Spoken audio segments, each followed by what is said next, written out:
Donc, on a vu la description des principaux types de crises épileptiques. On a commencé par les crises généralisées et puis par les crises partielles. Et dans les crises partielles, on a vu les crises partielles simples, les crises partielles complexes. Et puis,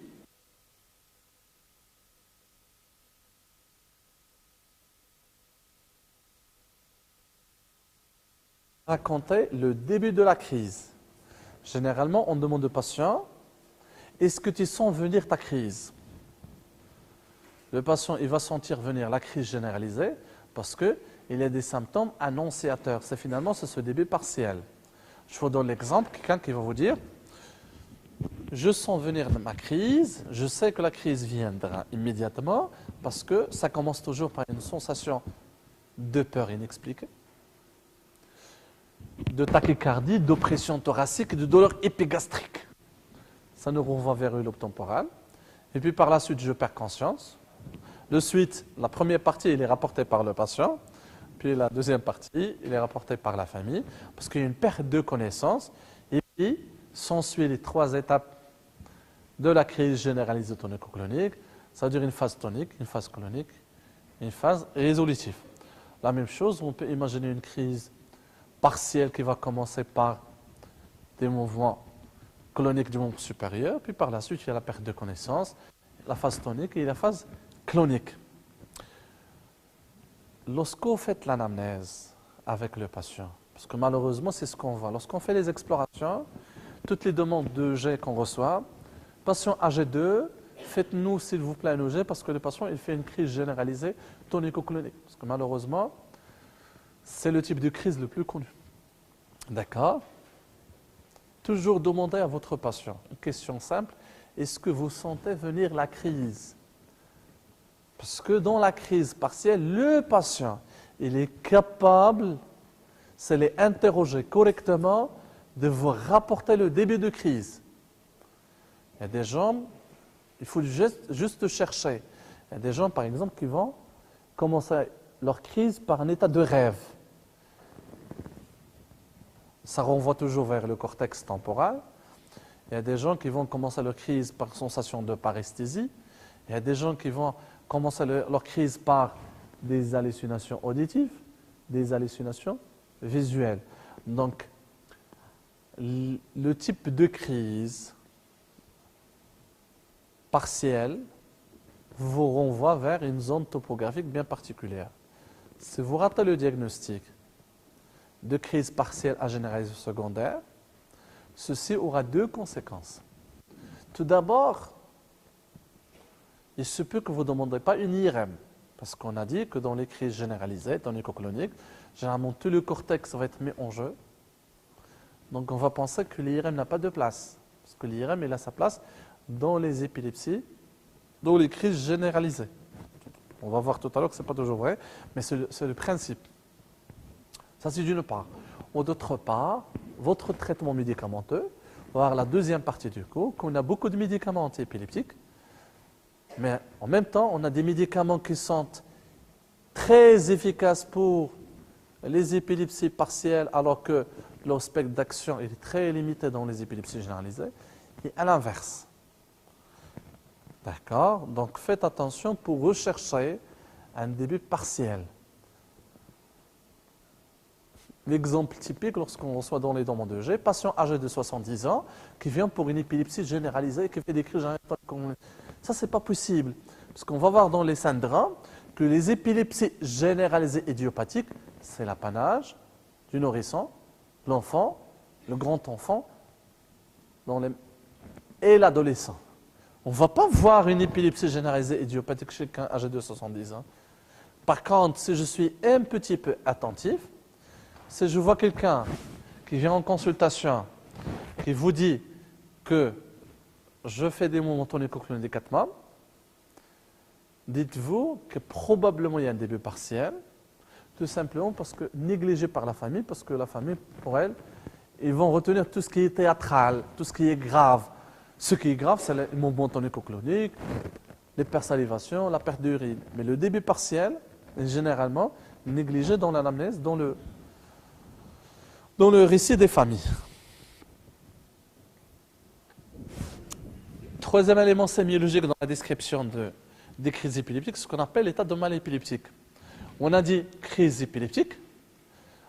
Après une crise épileptique, il y a une reprise de conscience.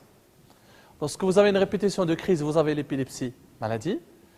Mais dans le cas où vous avez une crise épileptique, juste à la fin de crise, le patient n'a pas encore repris sa conscience, il fait une deuxième crise, ça définit ce qu'on appelle l'état de mal épileptique. D'accord? Donc l'état de mal épileptique, il est défini comme étant une répétition de plusieurs crises sans reprise de conscience entre les crises.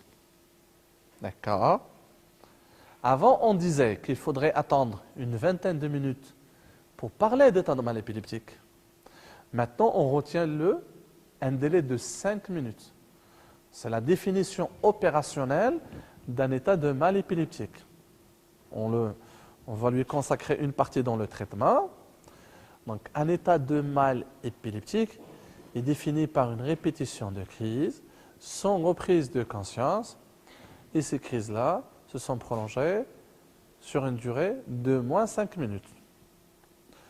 On verra les répercussions sur le plan thérapeutique, mais dans tous les cas, ce qu'il faudrait connaître, c'est que l'état de mal épileptique est une grande urgence diagnostique et thérapeutique parce qu'il met en jeu le pronostic vital de votre patient.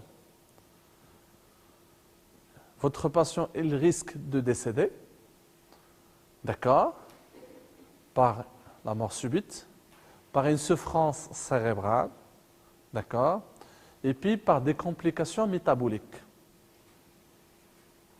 C'est une partie du traitement qu'on va voir. L'état de mal épileptique. Et l'état de mal épileptique, c'est la même chose que les crises partielles. On va voir un état de mal épileptique convulsif, d'accord, lorsque vous avez des mouvements tonico-cloniques. On peut avoir ce qu'on appelle les états de mal épileptique non convulsifs. C'est l'équivalent, soi-disant, entre parenthèses, juste pour vulgariser, c'est l'équivalent d'un état de coma. Et pendant cet état de coma, le patient il fait des crises épileptiques sans reprise de conscience parce que la crise se manifeste par une perte de connaissance. D'où la conduite de penser à un état de mal épileptique chaque fois que vous avez une confusion mal expliquée. J'ai dans mon service une personne d'un certain âge qui vient pour un syndrome confusionnel. J'ai pensé à tout ce qui est encéphalopathie ou encéphalite infectieuse, bactérienne, virale.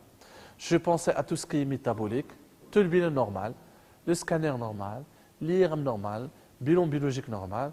Le patient est toujours inconscient. Retenez le réflexe de penser à un état de mal épileptique non convulsif. D'accord? Donc, en tant qu'inter aux urgences, l'état de mal épileptique, c'est toujours qui vient depuis 3 heures, le patient est convulse. Je peux avoir un patient en état de coma, c'est parce qu'il est en train de faire un état de mal épileptique non convulsif. Donc, il y a l'état de mal épileptique convulsif, où vous avez le moment tonico-clonique, et l'état de mal épileptique non convulsif. Et puis, il y a l'état de mal épileptique partiel. À quelqu'un de moment tonico-clonique, des crises barbie-jacksoniennes ou motrices ou sensitives qui vont se prolonger dans le temps, sans perte de connaissance. C'est-à-dire, le patient il viendra vous dire, docteur, normalement je faisais une épilepsie, je faisais des crises chaque 3 mois, mais là, depuis une demi-heure, ça ne cède pas. D'accord? C'est ce qu'on appelle un état de mal épileptique partiel. Donc, on passera aux examens complémentaires. Donc, vous avez une sémiologie clinique, vous allez demander des examens complémentaires.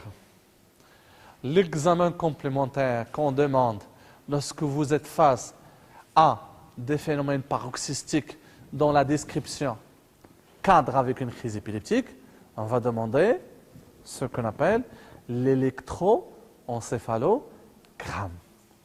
d'accord, qui correspond à l'enregistrement de l'activité cérébrale à travers des électrodes qu'on pose sur la surface du scalp. D'accord?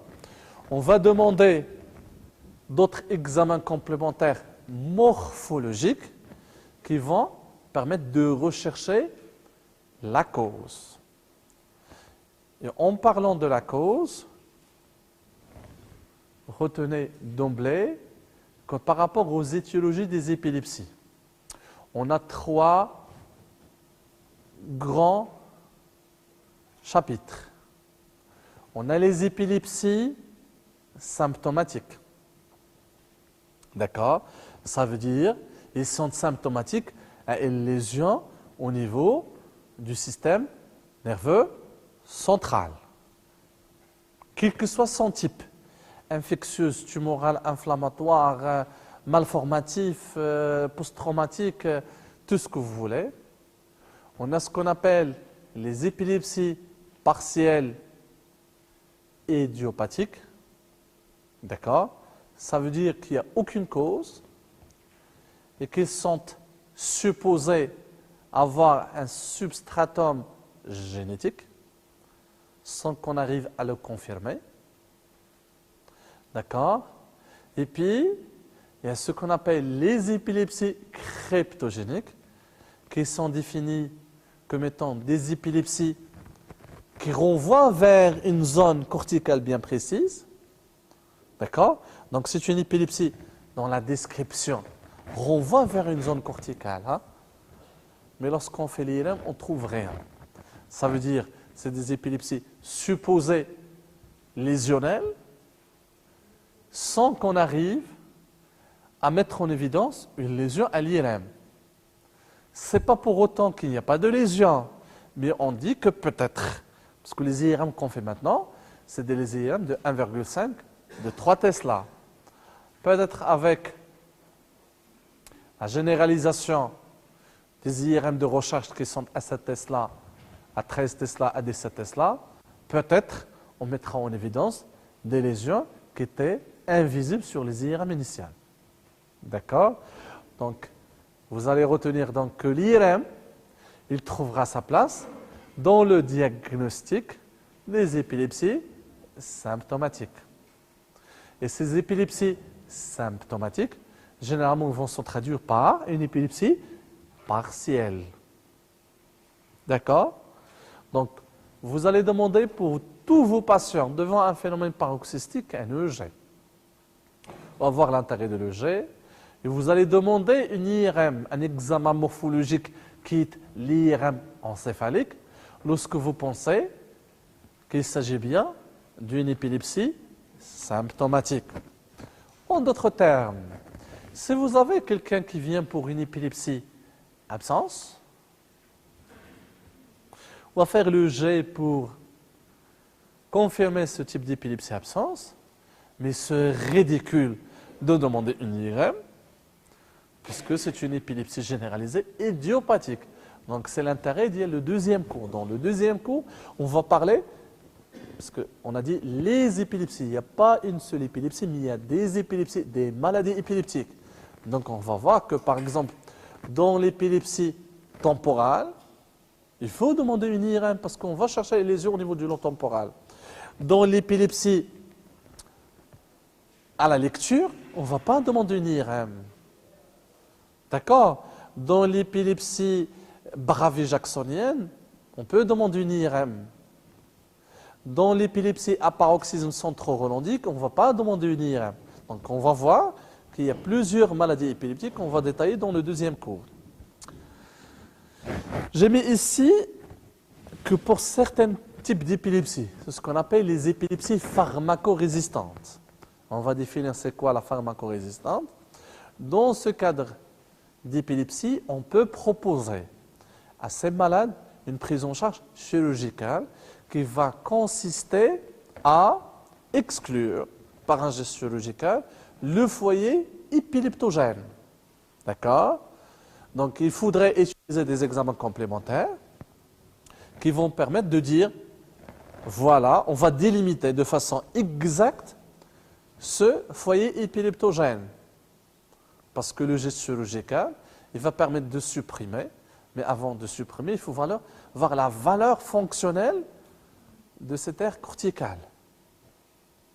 Si par exemple, j'ai un foyer épileptique qui déborde sur l'aire de Broca, et puis il passe au haut, faire toute la partie externe du cortex frontal, ça c'est pas possible.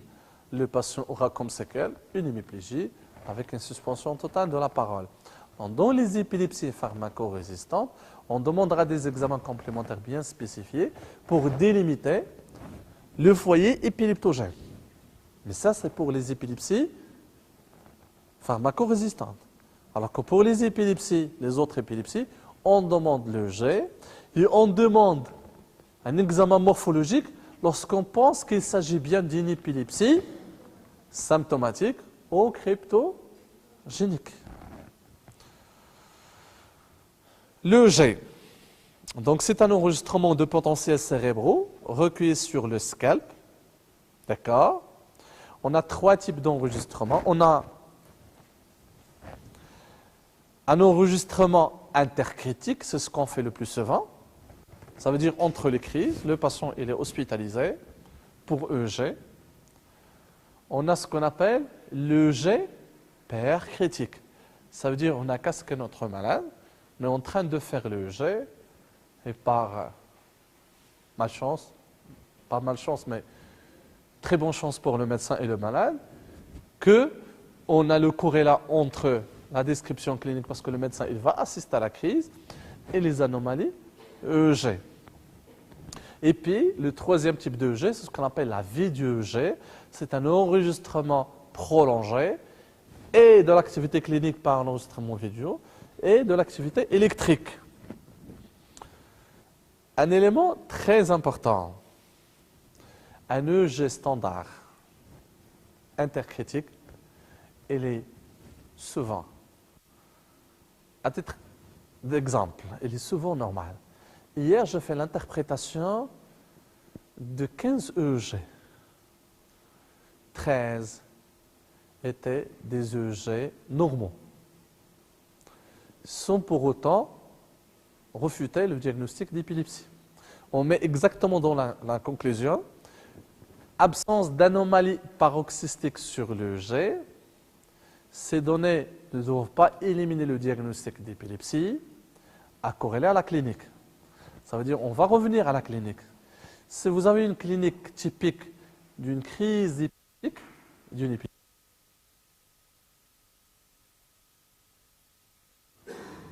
un doute, on n'est pas sûr, c'est l'indication à refaire le G et faire ce qu'on appelle la vidéo-EEG. D'accord? Donc on commence par un EEG standard. C'est un examen qui dure une quinzaine, une vingtaine de minutes. Si vous avez des anomalies, vous êtes très à l'aise parce que vous avez une clinique parlante avec un EEG qui vous réconforte. Si vous avez une clinique parlante avec un EEG normal, vous traitez quand même. Si vous avez un doute clinique, à ce moment-là, il faut prendre un recul, hospitaliser votre patient pour vidéo-EEG. Maintenant, une remarque. Avec la généralisation des smartphones, ça devient pour nous, neurologues, très facile pour repérer les crises épileptiques. Je ne sais pas si je peux tomber rapidement sur une crise, mais généralement, les patients, ils nous envoient des enregistrements de leur crise épileptique. Ça ne permet, jusqu'à un certain pourcentage, de redresser le diagnostic. Parce que la famille, vous dites à la famille, faites attention, c'est important pour nous de voir les crises. Et avec les contraintes d'hospitalisation, parce que le G, ça va consommer une place, un seul appareil qui doit enregistrer les maladies externes et les malades hospitalisés, donc ce n'est pas toujours facile de programmer une hospitalisation prolongée. Donc les smartphones, ils permettent, jusqu'à un certain degré, de faciliter le diagnostic de crise. Si vous assistez, vous voyez des crises, par exemple l'équivalent de la fillette, vous êtes capable de faire le diagnostic de type de crise. Donc, regardez des exemples de G.